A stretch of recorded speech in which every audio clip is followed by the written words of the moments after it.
I'm going to do a tutorial for Can't Stop the Feeling by Justin Timberlake, but I'm going to do the version by Leroy Sanchez. That cover uses guitar and vocals only, and the guitar part by his guitarist Matt is really great. I really like it. It's somewhat challenging, but it's an excellent guitar part to go along with this song. The rhythm part is going to be hard, and the way the chords are played could be difficult for you if you've never used your thumb on the lower 6th string. You will be in standard tuning and capo on fret 3. For this part of the series, I'm only going to show you the chords and the basic structure of the song. The intro is going to start out with the 4 main chords of the song, and that's going to be an A chord. And remember, I'm talking in terms of the placement of the capo. Really, it's sounding a C. But I'm not going to mention that again because it gets confusing. Just play the shapes I show you and I'll tell you what shapes they are. That should suffice to get you through the tune. We're going to play this A chord with our first finger covering strings 4 and 3 on fret 2. So you have those 2 notes plus the open A string. So it's almost like a power chord. That's chord number 1. Chord number 2, you're going to wrap your thumb around the top of the neck and play this F sharp note. But you're going to use your thumb.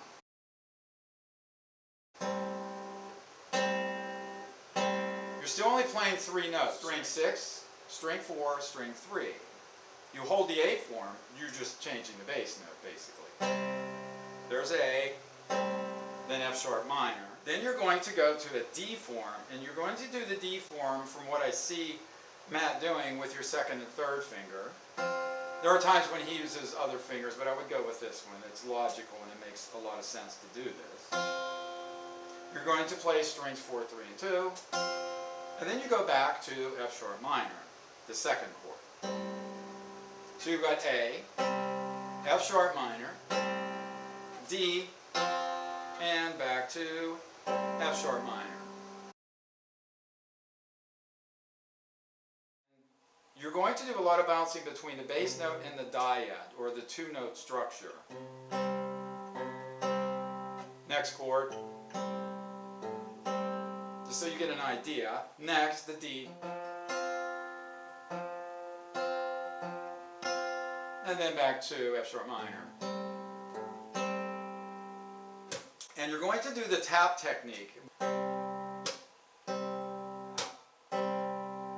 And then F sharp minor. Just let your hand come down on the strings. Do the D. Back to F sharp minor. The thumb technique is giving you trouble. Here's one alternative. You can do A with your 2nd and 3rd finger of your left hand.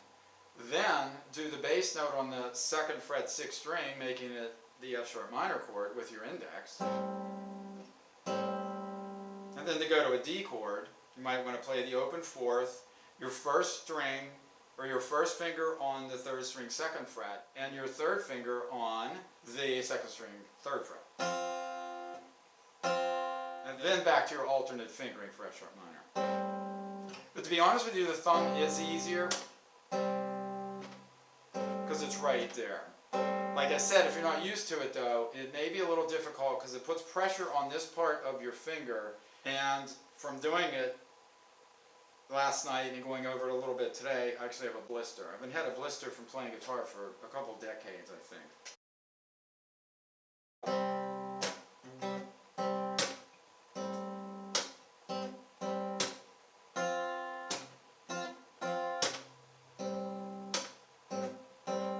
So just get used to that tap. It's always going to be on 2 and 4. It's 1, 2, 3, 4, 1, 2, 3, 4, 1, 2, 3, 4, 1, 2, 3, 4. That's at a real basic level. This is not an easy guitar part, and I just want you to know I'm going to break it down, and it could take a while. If you're looking for a quick tutorial on how to play this, this probably isn't the one. I'm not going to do an easy version. I'm going to do it the way he plays it.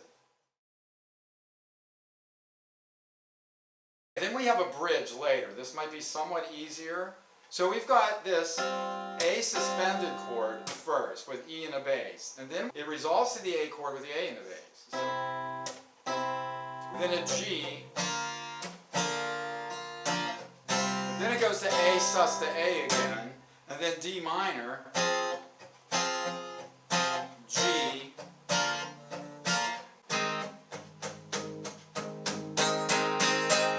that's an F chord with C and a bass. That's in lieu of this big bar chord, which you don't need. Just play the inside strings. Matt pretty much plays the inside strings for the whole song except for the G and a D minor chord. So that section, it's more of a strumming section. You've got your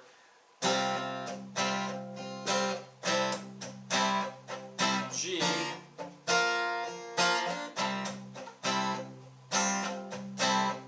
D minor,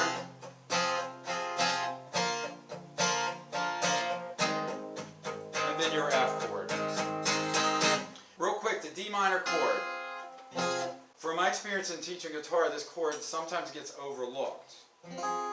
Sometimes I'll do the D minor chord with my second pinky and first finger. Make sure you block out the 6th string as you're playing this D minor chord, because it can get messy if you play that low E string. And then at the end, when he goes to the F with the C and a bass, so basically you're going to strum with your hand.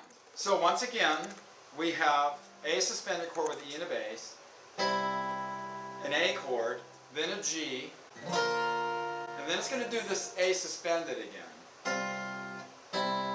for half the time. So this is 1, 2, 3, 4. And then D minor, G,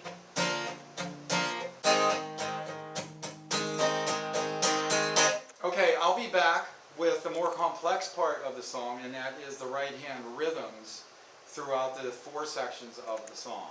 So good luck with the chords, and if you have questions, write to me. I will see you in part 2.